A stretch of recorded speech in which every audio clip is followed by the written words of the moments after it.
The stone went quiet under his hand at 2:41 in the morning, and that was the part Wendell Pruitt could not explain later. Not the sound that came after, but the way the bridge itself seemed to hold its breath. He had one boot on the parapet and the other on the gravel shoulder, his work light throwing a hard white cone down the face of the abutment, and for 3 seconds the whole creek bottom stopped. No water talk over the riffle. No wind in the sycamores, only his own pulse and the tick of the truck engine cooling behind him. He had stood on 100 bridges in the dark and never once felt one go still like a held thing. Then the smell reached him, wet and rank and wrong, and the cone of his light caught 2 points of amber up the bank where no eyes that high had any right to be. Pull back. Pull back to the part that makes the rest of it land. Because a thing like that means nothing unless you know the man it happened to. Wendell ran the bridge and culvert program for a county in the flat green middle of Indiana.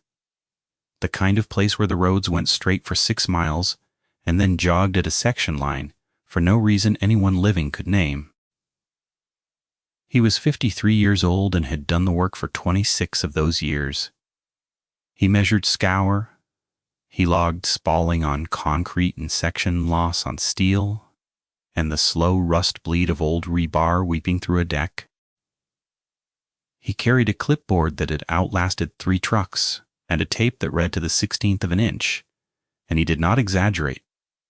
Not on a report and not at a kitchen table, because a man who inflated a crack today had to live with the bridge that fell down tomorrow. People in the county office said you could set a watch by Wendell Pruitt and build a courthouse on what he wrote down. He had a way of working that did not change. He parked square to the abutment so the truck lights could throw down the face if the day ran out on him. He chalked his measurements onto the concrete before he wrote them on the sheet because a number you could see beside the crack it described was a number you could check. He carried a feeler gauge for hairlines and a plumb bob for settlement and a little hand sledge for sounding delaminated deck, tapping along the topping, and listening for the dead hollow note that meant the steel below was rusting and lifting the concrete off it. He had learned the work from a man named Esquire, who had told him one true thing on the first day and never bettered it, which was that a bridge does not lie and a bridge does not hurry, and that everything a bridge has to tell you, it tells you slow and in plain sight. Wendell had been the kind of man who looked for 26 years. It had never once failed him until that spring.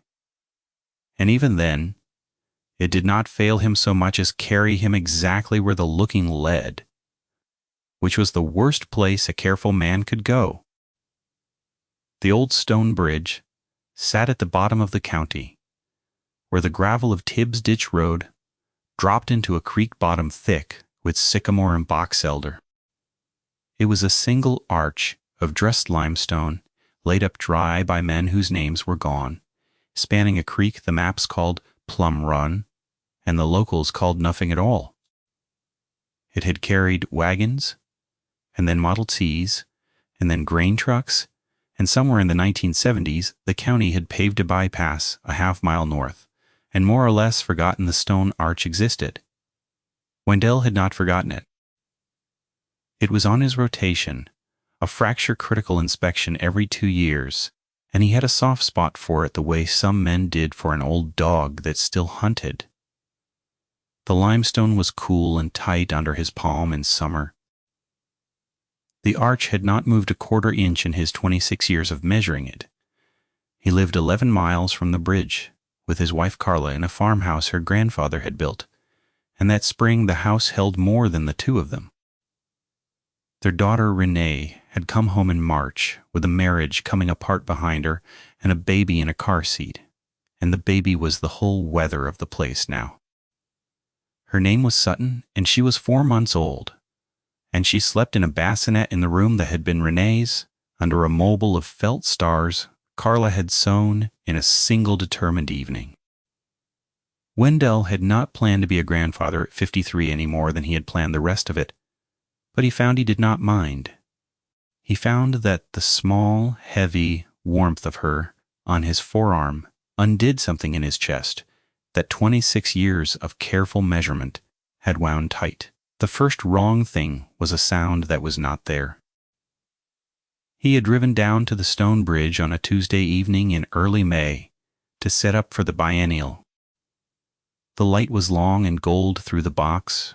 Elders in the creek was talking over the riffle the way it always did, and Wendell stood on the deck with his clipboard and listened, because listening was half of reading water. He had stood on this bridge in this season for 2 decades, and he knew its sound the way he knew Carla's step on the stairs. Spring peepers should have been screaming from the slack water above the arch, a wall of sound, so total you stopped hearing it. They were not. The slack water sat flat and silent. He stood for a full minute, waiting for one peeper to start the others, and not one did, and he wrote nothing down because there was no line on his form for a silence. He told himself it was the cold snap. The week had run 10 degrees under normal, and a late frost would shut the peepers up for a night. It was a clean explanation, and it lasted until he walked the bank to check the scour on the upstream wing wall and found the deer trail. The deer used a trail that came down off the bean field to the north, crossed a gravel bar above the arch, and went up the far bank to bed in the bottoms. Wendell had watched deer use that crossing for years. The trail was beaten to bare dirt, and that evening, the bare dirt held a single set of prints coming down to the water, and no prints going up the other side. The deer had come to the creek and not crossed. Something had turned them. He crouched and looked at the gravel bar a long time in the gold light, and he could not read what had turned them. And he stood up with his knees popping and told himself a coyote had moved through. He drove home with the windows down and did not turn the radio on. He had read that crossing 100 times. Deer that spook at the water leave a story in the gravel. The bunched prints where they balk, the splayed prints where they wheel, the long gouges where they bolt back the way they came. There was none of that here. The prints came down at an easy walk. 4 deer, by the look of it, unhurried, and at the lip of the water they simply stopped. All 4 of them, and turned, and went back up the trail at the same easy walk, as if the creek they had crossed every night of their lives had become a wall they could see, and he could not. Deer did not reason. Deer ran, or they did not run. For 4 of them, to walk down, stop together, and walk back without a single bolting print meant they had all met the same thing at the same instant and agreed about it, and the only thing that put that kind of agreement into a deer was a thing standing in the water it would not pass. He looked at the far bank where the trail climbed out, and the far bank held nothing, only the green tangle and the gold light dying in it. And he carried that picture home with him and could not set it down. Carla had pork chops going, and Renee was walking the baby in slow circles around the kitchen island, and the warmth of the house closed over him like water over a stone. He washed up and held Sutton while Carla finished the gravy, and Renee sat down for the first time in what looked like an hour. The talk was small and good. Renee said the baby had found her own feet that afternoon and would not let go of them. Carla said the peony by the porch had finally opened. Wendell said the old stone bridge was holding fine, and he would shoot the deck for cracks Thursday, and that was the last ordinary supper, though none of them knew it, and there was no line on any form for that either. He held the baby through most of it, because holding the baby was the one job in that house he could do without thinking. She fit in the crook of his arm, with her head in his palm and her feet against his chest, and she watched the kitchen light over his shoulder, the way she watched everything, now with the flat, serious attention of someone taking the measure of a place. Carla looked over from the stove once and told him he was a natural, and he said he had inspected smaller things that weighed more, and Renee laughed. the first real laugh he had heard out of her since March, and for the length of that laugh, the marriage coming apart and the long drive home and the car seat by the door were nowhere in the room. He carried that laugh out to the truck 2 evenings later, and he carried it through the bad weeks after, the sound of his daughter laughing in a warm kitchen with the windows going blue. And he understood, even at the time, that he was storing it the way a man stores feed before a winter he can feel coming but cannot yet see. Thursday he went back at dusk, because the low sun raked the deck and showed every hairline in the concrete. Topping the county had poured over the old stone in the 60s. He set his lights and his tape, and he worked the deck on his hands and knees, and he was good and lost in the work. When the smell found him the first time, it came up the bank on a shift of air. Wet dog and rot and something underneath that he had no word for. A musk so thick it sat on the back of his tongue. He had smelled dead deer and dead coon and the gas of a swollen carcass in August heat, and this was none of those. He stood and put his light up the bank and saw nothing but the green tangle of the bottoms, and after a minute the air shifted again and the smell was gone, and he went back to his knees and his tape and finished the deck because the deck was the job. The scratches he found on the way out. The old stone arch had a parapet of the same dressed limestone, a low wall a man could sit on, and as he coiled his cord in the last of the light, his hand passed over a set of grooves cut into the capstone of the parapet. 4 of them, parallel, the width of his spread fingers and a little more, scored into limestone that 2 centuries of wagon wheels and weather had not marked. He put his light flat against the stone the way he would for section loss, and looked at the groove's edge on. They were fresh. The stone in the cuts was paler than the weathered face around them. Something had drawn 4 hard points across dressed limestone and left grooves a 1/16 of an inch deep, and Wendell stood there with his tape in his hand and did not take the measurement, because the measurement would mean he believed what the grooves were telling him. He took it anyway. That was the man he was. 4 grooves, evenly spaced, the set of them 5.5 inches across. He wrote the number in the margin of his deck sheet, where it did not belong, and he drove home in the dark with his lights still on in the cab. He did not tell Carla about the grooves. He told her the bridge was sound and the deck would hold another 10 years. He ate his supper and held the baby. And when Renee took Sutton up to the bassinet, he stood at the bottom of the stairs longer than he needed to. The house was full and warm, and 11 miles from the stone bridge, and he told himself that distance was a real thing, that whatever had stood on the parapet had stood there, and not here. And the telling held about as well as the cold snap explanation had. The next week the dogs started. They had a dog, an old blue heeler named Tuck, who had worked cattle in his prime, and now mostly worked the porch. Tuck slept hard and barked at nothing, and was in Wendell's estimation 4/5 deaf.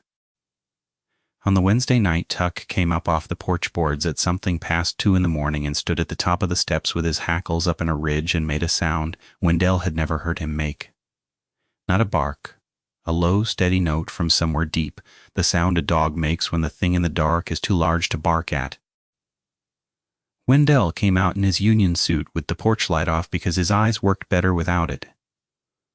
And he stood beside the dog and looked out at the yard and the black line of the windbreak and saw nothing. Tuck would not stop the low note and would not come off his feet, and the hair stood on the dog's spine in a way that put the same hair up on Wendell's arms. He stood out there 20 minutes in the cold. The dog never once looked at the road or the barn.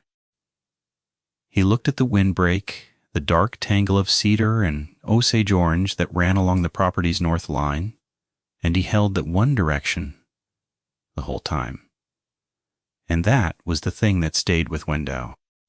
The dog had picked a direction, and the direction held still. In the morning, he walked the windbreak with his coffee going cold in his hand. The frost was on the grass in the open, and he found where it was not. A line of prints came out of the cedars, crossed the open ground toward the house, stopped 40 feet from the porch, and went back. He crouched at the nearest one, and the cold came up off the ground into his knees. It was a single track pressed into the soft dirt at the edge of Carla's flower bed, and it was not a coyote and not a dog and not a bear, because Indiana had no bears, and it was shaped wrong for all three.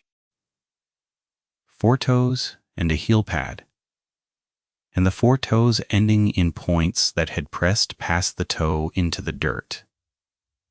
It was longer than his own boot. He did not have his tape, and he did not go back for it. He stood up and looked at the windbreak, and then at the house, at the upstairs window, where the felt stars hung. And he made himself walk inside and pour the cold coffee out and start fresh. Because Renee was coming down the stairs with the baby, and the look on his face was not a look a daughter should have to read before breakfast. He called the county dispatch that morning from the truck. He gave his name and his title because both of them meant something in that office, and he said he had an animal coming up to a residence at night, a big one, and he wanted a wildlife officer to come. The dispatcher was kind and slow and wrote it all down, and a conservation officer called him back at noon, and Wendell stood in the gravel lot behind the highway garage and described the track to a man who clearly had a desk full of better things. "Coyotes get big down there," the officer said. "A dog crossed with something, maybe. Get a picture next time and we'll take a look." The man was not wrong to say it. From a desk, it was the only thing to say.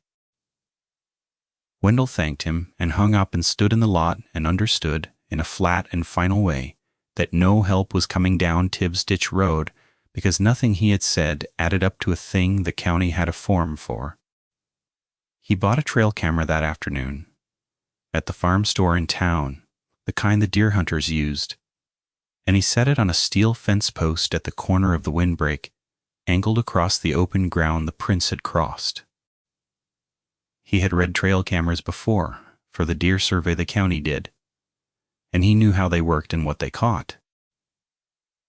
He set it Thursday evening and checked it Friday morning, and the card held 41 images of nothing.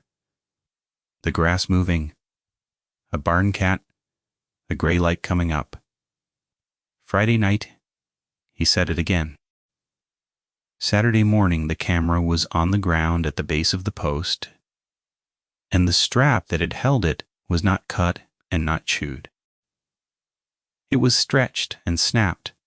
The nylon pulled until it failed, and the camera itself was face down in the frost. He turned it over, and the card still read, and he ran the images standing in the cold field with his thumb working the button. And there were 30-some frames of nothing. And then one frame, near 3 in the morning, of a shape too close to the lens to be anything. A wall of dark hair filling the whole frame, the underside of a jaw, not a muzzle pointed out.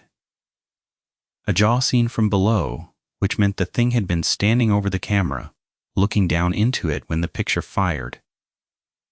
He stood in the field a long time. He hated how the small screen made the shape look like nothing, like a smear, like a thing a reasonable man would delete. He did not delete it. He put the camera in his coat and walked back to the house and did not run, because running was a thing you did not do, the same way you did not cut a blind corner on ice.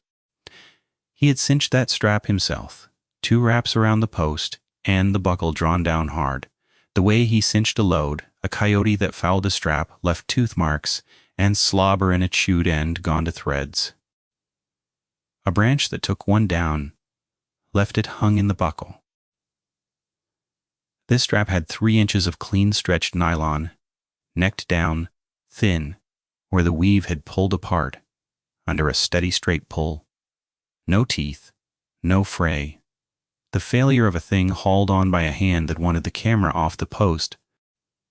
He turned the buckle over in his fingers in the cold, and the buckle was intact, and the post had not moved. And he thought about the height of a camera set at his own eye level, on a 5-foot post. And he thought about what stood over a thing at that height, and looked down into it. And he made himself stop thinking it in the field, because there was nobody in the field with him to keep his face honest. He scrolled the bad frame 3 more times, standing there. Each time the small screen flattened it back into a smear, gray and shapeless and deniable. And each time he knew that the smear was a kindness. The screen was doing him, and the thing the screen was hiding was the jaw, the wet, dark underside of a jaw, lit white from below. Close enough to the glass that he could have reached up in the dark and laid his hand on it. That was the Saturday Renee found the marks on the nursery screen. She came down, white and quiet, while Carla was at the church, and held the baby too tight, and said there were scratches on the window screen upstairs, and she had thought it was a branch. But there was no branch near that window. Wendell went up. The room held the bassinet and the felt stars, and the smell of the baby, milk and powder and clean cotton, and the window looked out over the porch roof to the yard. The screen had 4 parallel runs torn down through the mesh, the wire pushed in and bent. 4 lines, the width of a spread hand and a little more, and Wendell put his fingers near them and did not touch and felt his own pulse in his neck. The window was on the 2nd floor. The porch roof below it pitched at an angle. No coyote climbed and held no track he could find, and the 4 lines were 5.5 inches across, and he knew the number before he measured it, because he had written it in the margin of a deck sheet 2 weeks before. He did not tell Renee the number. He told her a coon had likely climbed the porch post and clawed the screen going after a moth at the light, and the lie came out of him smooth and certain. And he watched it land on his daughter and watched her want to believe it. And he heard the lie land in the quiet room. Then he went down to the truck for his good ladder and his tape, and he checked the porch post for a single claw mark and found none. And he checked the porch roof for a single disturbed shingle and found none. And he stood on the ladder at the level of the torn screen and looked out at the windbreak, and understood that the thing had come up the face of the house to that window and gone back down and left no mark on anything but the screen, over the room where the baby slept. It had come 11 miles, or it had not come from the bridge at all, and the bridge was only where he had first felt it stand still. He did not know which was worse. That night he did not sleep. He sat in the kitchen with the lights off and a shotgun across his knees, the old pump gun he kept for groundhogs. And he was not a man who imagined he would use it on the thing, because some part of him had already done the arithmetic, and the arithmetic said the gun was a thing he held, so his hands had something to do. Carla came down at 1 and sat with him without a word and put the coffee on. Renee had the baby in the big bed with her behind a door. Wendell had checked twice. The house ticked and settled. At 2:20 the dog began his low note from the porch, and it held one direction, north, toward the windbreak, and Wendell and Carla sat in the dark kitchen and listened to a deaf old healer tell them exactly where the thing was standing. It did not come to the house that night. In the morning the prints were in the flower bed again, the same single line out of the cedars, stopping closer this time, 30 feet, and going back, and Wendell measured the stride between them because the stride was a number he could hold. 6 feet, heel to heel, on ground that was nearly level. He stood with his tape stretched in the frost and did the thing his whole life had trained him to do, which was to take a measurement and let the measurement mean what it meant, and a 6-foot stride on level ground meant a thing that moved on 2 legs and was tall enough that the number stopped being a comfort and became the opposite. He went to see Garrett Voss that afternoon. Voss was 81 and had trapped the creek bottoms his whole life and had read more sign than any man in the county, and he sat on his porch with his hands folded over a cane and listened to Wendell describe the tracks and the stride and the grooves in the limestone. When Wendell finished, the old man was quiet a while. Then he said he had pulled his line off the lower creek in 1971 and never run it again, and never told anybody why, and he had not thought about the why in 50 years and did not care to start now. He said some bottoms a man just gave back. He would not say more than that, and Wendell did not push, and he understood that Voss had handed him the only thing he had, which was the fact that this had a before, that the bottoms by the stone bridge had turned a hard old trapper off them a half-century ago, and that the only honest counsel a man could give.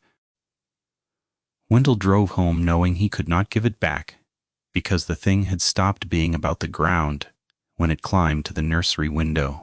But before he left the porch, the old man said one more thing, and he said it looking out at his own field and not at Wendell, which was how Wendell knew it cost him.